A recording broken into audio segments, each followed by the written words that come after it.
Chapter 9 of Masters of Space by E. Doc Smith and E. Everett Evans. Masters of Space, Chapter 9.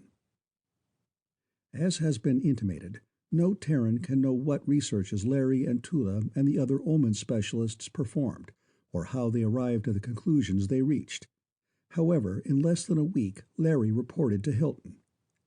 "It can be done, sir, with complete safety, and you will live even more comfortably than you do now." "How long?" "The mean will be about 5,000 omen years. You don't know that an omen year is equal to 1.293 plus Terran years?" "I didn't, no. Thanks." "The maximum a little less than 6,000. The minimum a little over 4,000. I'm very sorry we had no data upon which to base a closer estimate." "Close enough." He stared at the omen. "You could also convert my wife?" "Of course, sir." "Well, we might be able to stand it after we got used to the idea. Minimum over 5,000 Terran years, barring accidents, of course." "No, sir, no accidents. Nothing will be able to kill you except by total destruction of the brain, and even then, sir, there will be the pattern." "I'll be damned." Hilton gulped twice. "Okay, go ahead." "Your skins will be like ours, energy absorbers. Your blood will carry charges of energy instead of oxygen. Thus you may breathe or not as you please. Unless you wish otherwise, we will continue the breathing function.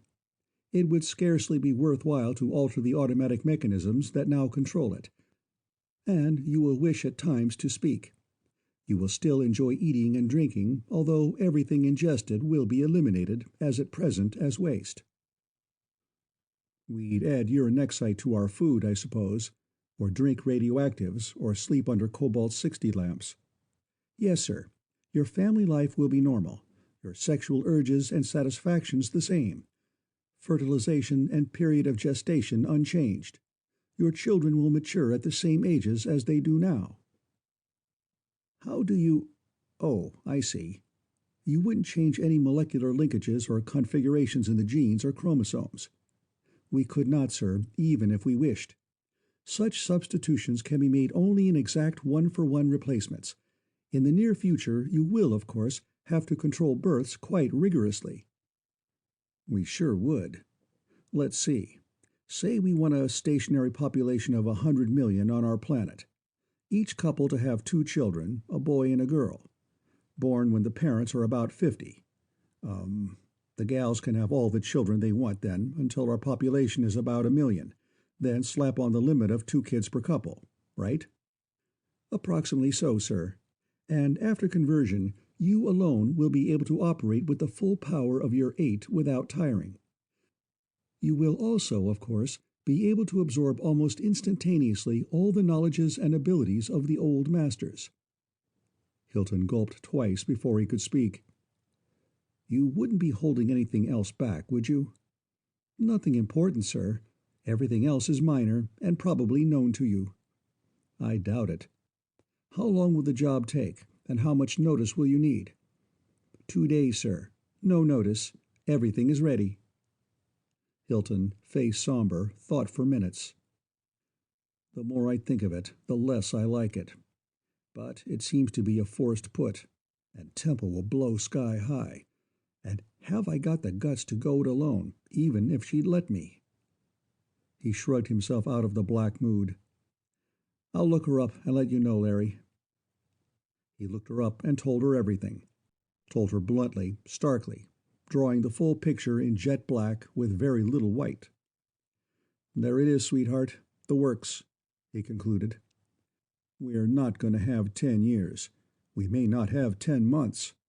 So, if such a brain as that can be had, do we or do we not have to have it? I'm putting it squarely up to you." Temple's face, which had been getting paler and paler, was now as nearly colorless as it could become, the sickly yellow of her skin's light tan unbacked by any flush of red blood. Her whole body was tense and strained. "There's a horrible snapper on that question. Can't I do it? Or anybody else except you?"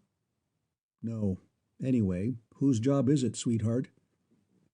I know, but I know just how close Thule came to killing you, and that wasn't anything compared to such a radical transformation as this. I'm afraid it'll kill you, darling, and I just simply couldn't stand it. She threw herself into his arms, and he comforted her in the ages-old fashion of man with maid. Steady, hun, he said, as soon as he could lift her tear-streaked face from his shoulder. I'll live through it. I thought you were getting the howling hoppers about having to live for 6,000 years and never getting back to Terra except for a Q strictly T visit now and then. She pulled away from him, flung back her wheaten mop, and glared. So that's what you thought. What do I care how long I live, or how, or where, as long as it's with you? And what makes you think we can possibly live through such a horrible conversion as that? Larry wouldn't do it if there was any question whatever. He didn't say it would be painless, but he did say I'd live. Well, he knows, I guess. I hope. Temple's natural fine color began to come back. But it's understood that just the second you come out of the vat, I go right in. I hadn't ought to let you, of course, but I don't think I could take it alone. That statement required a special type of conference, which consumed some little time. Eventually, however, Temple answered it in words. Of course you couldn't, sweetheart, and I wouldn't let you, even if you could. There were a few things that had to be done before those two secret conversions could be made. There was the matter of the wedding, which was now to be in quadruplicate. Arrangements had to be made so that 8 big wheels of the project could all be away on honeymoon at once. All these things were done. Of the conversion operations themselves, nothing more need be said. The honeymooners, having left ship and town on a Friday afternoon, came back 1 week from the following Monday morning. While it took some time to recompute the exact Ardrian calendar, Terran day names and Terran weeks were used from the first. The Omans manufactured watches, clocks, and chronometers, which divided the Ardrian day into 24 Ardrian hours, with minutes and seconds as usual. The 8 met joyously in Bachelor's Hall, the girls kissing each other and the men indiscriminately and enthusiastically, the men cooperating zestfully. Temple scarcely blushed at all. She was so engrossed in trying to find out whether or not anyone was noticing any change. No one seemed to notice anything out of the ordinary. So finally she said, Don't any of you really see anything different? The 6 others all howled at that, and Sandra, between giggles and snorts, said, No, precious, it doesn't show a bit. Did you really think it would? Temple blushed furiously, and Hilton came instantly to his bride's rescue. Chip-chop the comedy, gang. She and I aren't human anymore. We're a good jump toward being omens. I couldn't make her believe it doesn't show. That stopped the levity cold, but none of the 6 could really believe it. However, after Hilton had coiled a 20-penny spike into a perfect helix between his fingers, and especially after he and Temple had each chewed up and swallowed a piece of uranexite, there were no grounds left for doubt. That settles it. It tears it, Carnes said then. Start all over again, Jarv. We'll listen this time. Hilton told the long story again and added, I had to rework a couple of cells of Temple's brain, but now she can read and understand the records as well as I can. So I thought I'd take her place on Team 1 and let her boss the job on all the other teams. Okay? So you don't want to let the rest of us in on it. Carnes' level of stare was a far cry from the way he had looked at his chief a moment before. If there's any one thing in the universe I never had you figured for, it's a dog in the manger. Huh? You mean you actually want to be hell, we don't even know what we are. I do want it, Jarvis. We all do. This was, of all people, Teddy. No one in all history has had more than about 50 years of really productive thinking, and just the idea of having enough time. Hold it, Teddy. Use your brain. The masters couldn't take it. They committed suicide. How do you figure we can do any better? Because we'll use our brains, she snapped. They didn't. The omens will serve us, and that's all they'll do. And do you think you'll be able to raise your children and grandchildren and so on to do the same? To have guts enough to resist the pull of such an ungodly habit-forming drug as this Omen service is? I'm sure of it. She nodded positively. And we'll run all applicants through a fine enough screen to, that is, if we ever consider anybody except our own Busai people. And there's another reason. She grinned, got up, wriggled out of her coverall, and posed in bra and panties. Look, I can keep most of this for 5 years. Quite a lot of it for 10. Then comes the struggle. What do you think I do for the ability, whenever it begins to get wrinkly or flabby, to peel the whole thing off and put on a brand spanking new smooth one? You name it, I'll do it. Besides, Bill and I will both just simply and cold-bloodedly murder you if you try to keep us out. Okay.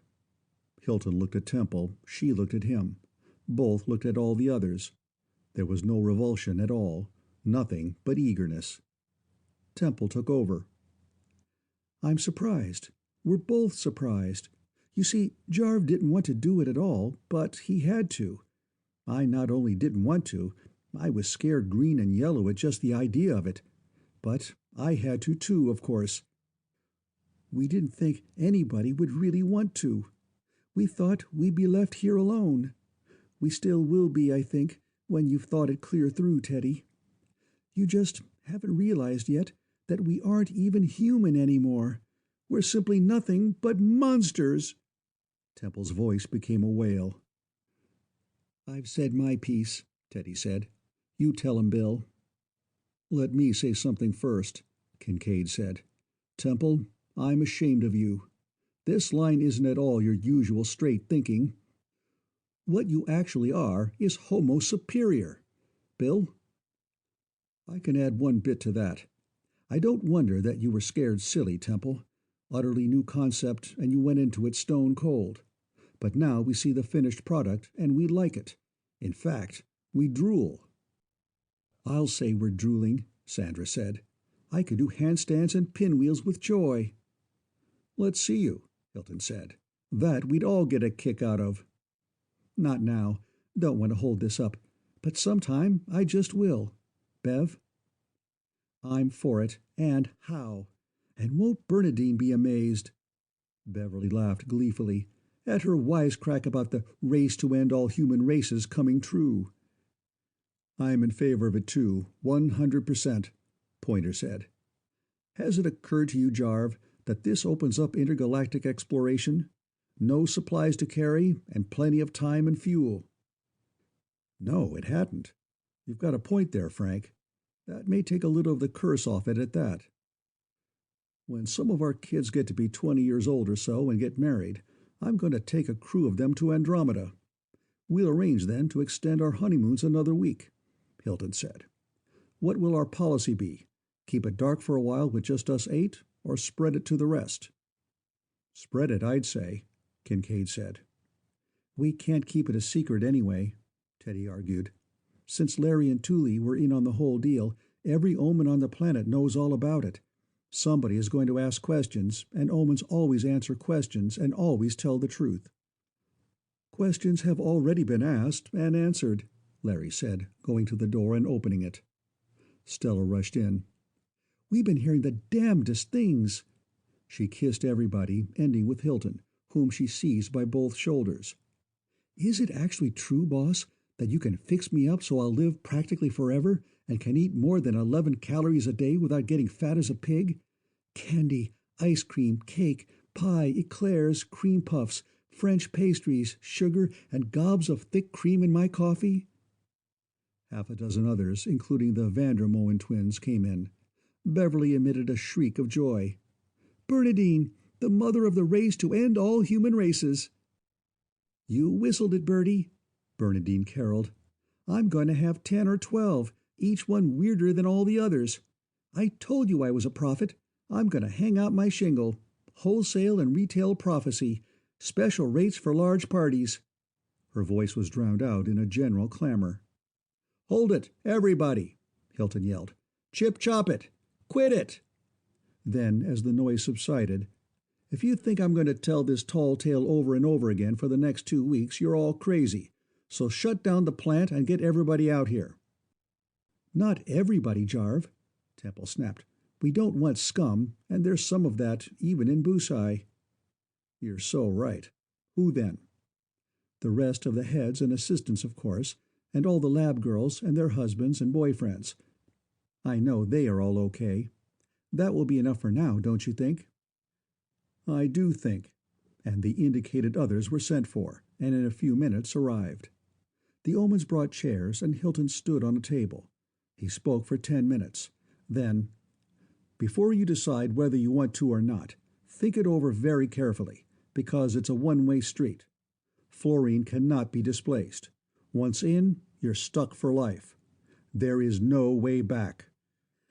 I've told you all the drawbacks and disadvantages I know of, but there may be a lot more that I haven't thought of yet. So think it over for a few days, and when each of you has definitely made up his or her mind, let me know." He jumped down off the table. His listeners, however, did not need days or even seconds to decide. Before Hilton's feet hit the floor, there was a yell of unanimous approval. He looked at his wife. "Do you suppose we're nuts?" Not a bit. Alex was right. I'm going to just love it." She hugged his elbow ecstatically. "So are you, darling, as soon as you stop looking at only the black side." "You know, you could be right." For the first time since the ghastly transformation, Hilton saw that there really was a bright side and began to study it. With most of Busai and part of the Navy and selectees from Terra, it will be slightly terrific at that. "And that habit-forming drug objection isn't insuperable, darling," Temple said. "If the younger generations start weakening, we'll fix the Omens. I wouldn't want to wipe them out entirely, but—" "But how do we settle priority, Dr. Hilton?" a girl called out, a tall, striking brunette laboratory technician whose name Hilton needed a second to recall. "By pulling straws or hair? Or by shooting dice or each other or what?"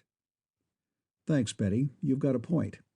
Sandy Cummings and department heads first, then assistants, then you girls in alphabetical order, each with her own husband or fiancé."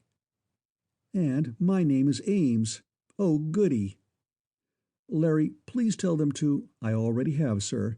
We are set up to handle 4 at once." "Good boy. So scat, all of you, and get back to work. Except Sandy, Bill, Alex, and Teddy. You 4 go with Larry." Since the new sense was not Peyondix, Hilton had started calling it perception, and the others adopted the term as a matter of course. Hilton could use that sense for what seemed like years, and actually was whole minutes, at a time without fatigue or strain. He could not, however, nor could the Omens, give his tremendous power to anyone else.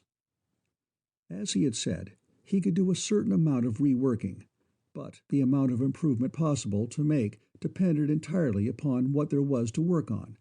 Thus, Temple could cover about 600 light-years. It developed later that the others of the Big 8 could cover from 100 up to 400 or so. The other department heads and assistants turned out to be still weaker, and not one of the rank and file ever became able to cover more than a single planet. This sense was not exactly telepathy, at least not what Hilton had always thought telepathy would be. If anything, however, it was more. It was a lumping together of all 5 known human senses, and half a dozen unknown ones called, collectively, intuition, into one super-sense that was all-inclusive and all-informative. If he ever could learn exactly what it was and exactly what it did and how it did it, but he better chip-chop the wool-gathering and get back onto the job. The Stretts had licked the old masters very easily and intended to wipe out the Omens and the humans. They had no doubt at all as to their ability to do it. Maybe they could. If the masters hadn't made some progress that the Omens didn't know about, they probably could. That was the first thing to find out. As soon as they'd been converted, he'd call in all the experts, and they'd go through the master's records like a dose of salts through a hillbilly schoolma'am. At that point in Hilton's cogitations, Sawtell came in. He had come down in his gig to confer with Hilton as to the newly beefed-up fleet. Instead of being glum and pessimistic and foreboding, he was chipper and enthusiastic. They had rebuilt 1,000 Oman ships. By combining Oman and Terran science and adding everything the first team had been able to reduce to practice, they had hyped up the power by a good 15%. 700 of those ships and all his men were now arrayed in defense around Ardree. 300, manned by Omans, were around the fuel bin. "Why?" Hilton asked. "It's fuel bin they've been attacking." Minor objective," the captain demurred positively. "The real attack will be here at you, the headquarters and the brains. Then fuel bin will be duck soup. But the thing that pleased me most is the control. Man, you never imagined such control. No admiral in history ever had such control of 10 ships as I have of 700. Those Omans spread orders so fast that I don't even finish thinking one and it's being executed. And no misunderstandings, no slips. For instance, this last batch, 15 skeletons. Far out, they're getting cagey. I just thought, box 'em in and slug 'em, and in, across, out, socko, pft, just like that and just that fast. None of 'em had time to light a beam. Nobody before ever even dreamed of such control." "That's great, and I like it. And you're only a captain. How many ships can 5-jet Admiral Gordon put into space?" "That depends on what you call ships. Super dreadnoughts, Perseus class, 6. First-line battleships, 29. Second line, smaller and some pretty old, 73. Counting everything armed that would hold air, something over 200. "I thought it was something like that. How would you like to be 5-jet Admiral Sawtelle of the Ardrian Navy?" "I wouldn't. I'm Terran Navy. But you knew that, and you know me. So, what's on your mind?" Hilton told him. I ought to put this on tape, he thought to himself, and broadcast it every hour on the hour. They took the old masters like dynamiting fish in a barrel, he concluded, and I'm damned afraid they're going to lick us unless we take a lot of big, fast steps. But the hell of it is that I can't tell you anything, not one single thing, about any part of it. There's simply no way at all of getting through to you without making you over into the same kind of a thing I am. Is that bad? Sawtelle was used to making important decisions fast. Let's get at it. Huh? Skipper, do you realize just what that means? If you think they'll let you resign, forget it. They'll crucify you, brand you as a traitor, and God only knows what else. Right. How about you and your people? Well, as civilians, it won't be as bad. The hell it won't. Every man and woman that stays here will be posted forever as the blackest traitors old Terra ever disgraced herself by spawning. You've got a point there at that. We'll all have to bring our relatives, the ones we think much of at least, out here with us. Definitely. Now see what you can do about getting me run through your mill. By exerting his authority, Hilton got Sawtelle put through the preservatory in the second batch processed. Then, linking minds with the captain, he flashed their joint attention to the Hall of Records. Into the right room, into the right chest, along miles and miles of braided wire, carrying some of the profoundest military secrets of the ancient masters. Then, "Now you know a little of it," Hilton said. "Maybe 1,000th of what we'll have before we can take the stretch as they will have to be taken."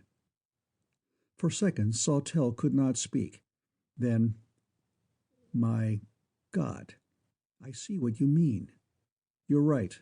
No Omans can ever go to Terra, and no Terrans can ever come here except to stay forever." The two then went out into space to the flagship, which had been christened the Orion, and called in the 6 commanders. "What is all this senseless idiocy we've been getting, Jarv?" Elliot demanded. Hilton eyed all 6 with pretended disfavor. "You 6 guys are the hardest-headed bunch of skeptics that ever went unhung," he remarked dispassionately. "So it wouldn't do any good to tell you anything, yet. The skipper and I will show you a thing first. Take her away, Skip." The Orion shot away under interplanetary drive, and for several hours Hilton and Sawtelle worked at rewiring and practically rebuilding two devices that no one, Omen or human, had touched since the Perseus had landed on Ardree. "What are you—" "I don't understand what you are doing, sir," Larry said. For the first time since Hilton had known him, the Omen's mind was confused and unsure. "I know you don't. This is a bit of top-secret master stuff. Maybe, someday, we'll be able to rework your brain to take it. But it won't for some time." End of Chapter 9.